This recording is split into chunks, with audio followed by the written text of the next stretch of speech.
I do. I have hang-ups. I have phobias and shit. And I think a phobia is just you justifying the distance you're putting between you and somebody else. That's all it is. And you get enough of them and you keep people at a safe distance. And ultimately, for me, it's because of a deep-rooted fear. Like, ultimately, it's fear that drives most of what I do. Fear. It's like a crippling fear. I'm afraid to get close to somebody. I'm afraid to lose the person I get close to.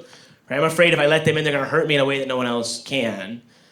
I'm afraid of other things, too. I'm afraid of being exposed. I'm afraid if I let someone in past the walls that I built up for myself, they're going to reveal things about me that I'm not okay with. Maybe they'll show me that I'm not who I tell myself I am. They'll show me that I'm not, as whatever I think I am, as I am. Or they'll see parts of me that I don't like that are fucked up or weird or flawed or broken or inadequate or boring or wrong or missing. Like, hey, that's supposed to be there. Well, it's not. It's a fear, so I push people away. I don't push them away like roll them on an office chair, like have fun. It's like emotionally destructive shit. Like, it's not good, and I have to reckon with that as a human being. That's something I have to deal with and wear. But it's because I'm afraid of the alternative. It's not. And what's interesting to me about that is how sometimes because of what I do, because I do stand up, people assume I must be this like courageous, brave individual. Like, oh, you do stand up, that's so brave. And it's like, this isn't that. No, I'm not brave.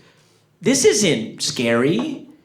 It's not like, what do you think, I'm sitting back there like, oh God, what am I gonna do? Then you know what though, they need me. Like, that's not what this is. This isn't even for you.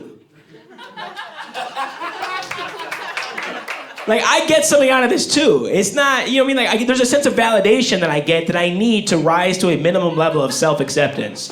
That's not brave, that's like codependent addiction. That's like seeing a crackhead suck a dick. Like, wow, he's so brave. Like, what? I don't know if that's the right word. It's risky.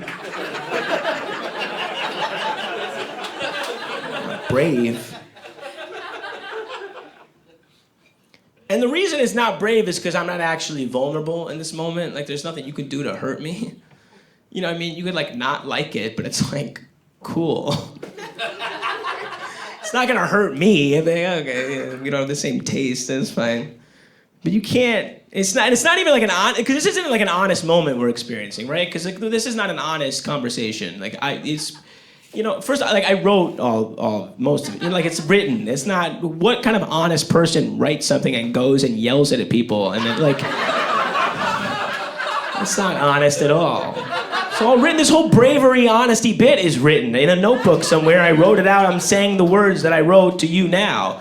Even the part now where I'm like, oh, I wrote that. It's like, yeah, I wrote that too. That's just the next paragraph of the same bit. It's just an illusion. But the illusion is necessary for this to function. You're on one side, I'm on the other. That's just how it works. That's how it has to work.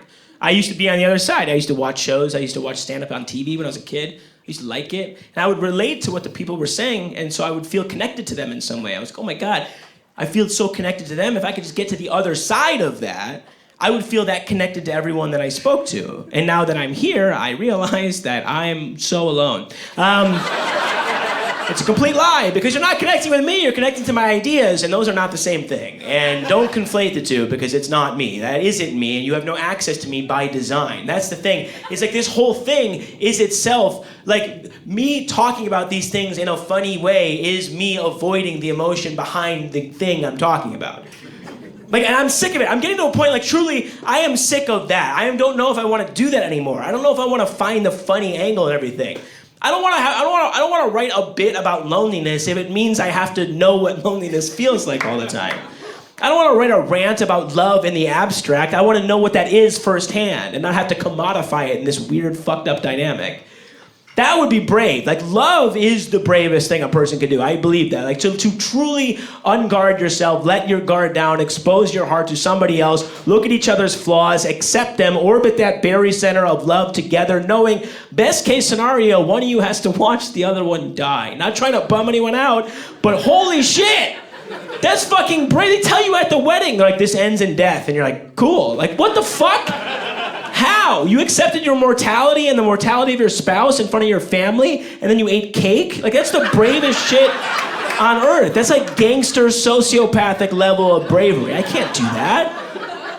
I can't handle that level of risk and intimacy. That's why I do this. This is the opposite of bravery. This is me running from the thing I'm scared of. This is the perfect level of intimacy for me. This right here. This is my ideal relationship. You guys are my perfect relationship. How does it work? I come up here, I say whatever the fuck I want to say. You're not allowed to talk. We share an intense choreographed moment together for a minute, and the second I feel the slightest bit vulnerable or exposed, I leave.